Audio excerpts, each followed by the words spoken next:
अस्सलाम वालेकुम दोस्तों। सोप सीरियल नओं ड्रामो सिंध टीवी ते कॾहिं ईंदो, उन जो टाइम टेबल वग़ैरह छा थींदो, छा हिन ड्रामे में कहिड़ा एक्टर ईंदा, हीउ ड्रामो छा सिंध टीवी ते हलंदो या KTN टीवी ते हलंदो, इन जी सभिनी तफ़सीलात ॼाणण लाइ जेकॾहिं हीअं असांजे चैनल ते नवां आहियो त महिरबानी करे असांजे चैनल खे सब्सक्राइब करे छॾींदा, जीअं हर ईंदड़ नई अपडेट अवां ॿाहिरनि ताईं जल्द खां जल्द असां मुहैया करे सघूं।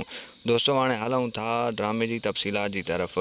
तव्हांखे ॿुधाईंदा हलूं त सोप सीरियल तकरार जे बदिरां हिकु नओं ड्रामो सोप सीरियल जेको आहे चंड गिरण अची रहियो आहे। जी हाँ दोस्तों, तव्हांखे ॿुधाईंदा हलूं त उन जी रिकॉर्डिंग तव्हां ॾिसो पिया त थी रही आहे। तमामु बहितरीनु ड्रामो आहे। KTN ते न पर सिंध टीवी ते इहो ड्रामो नशर थी वेंदो। जी हाँ दोस्तों, तव्हांखे ॿुधाईंदा हलूं त उन में तमामु बहितरीनु एक्टर आहिनि, जेके ज़ाहिर ज़िंदगी जा कुझु एक्टर जीअं रईस गफ़ार ख़ान हुयो ऐं जीअं उनजो ग़ुलाम हुयो, ऐं जेको आहे सो ॿिया बि कुझु एक्टर जेके तकरार ड्रामे में हुया उन जा बि एक्टर आहिनि, ऐं तमामु बहितरीनु ड्रामे में मज़ो थींदो।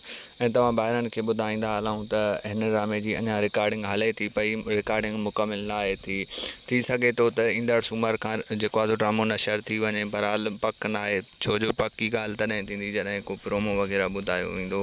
ऐं तव्हां ॿाहिरनि खे ॿुधाईंदा हलूं त उन खां अलावा ड्रामे जी जेको पक शक आहे त उहो ॿिए हफ़्ते यानी ॿिए सूमर खां वठी बाक़ाइदे ड्रामो शुरू थी वेंदो सिंध टीवी ते।